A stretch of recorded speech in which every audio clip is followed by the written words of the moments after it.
ដែលដឹងឮថាបេះដួងអូនឲ្យទៅគេមាសមេឈប់ខ្វល់ពីបង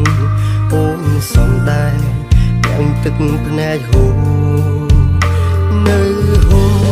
សម្រាប់បងទៅល្អជាងអូនបងសូមអង្វរកុំឲ្យបងរស់នៅទាំងចិត្តក្រមគ្រាបងឈឺចាប់ខ្លាំងណាស់សម្រាប់បងទៅណាអូនមុននឹងយើងបែក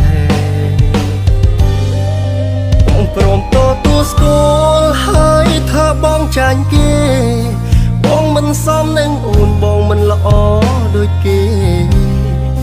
តែបងមានចិត្តស្មោះបងហ៊ានលះបងគ្រប់យ៉ាងដើម្បីរូបអូន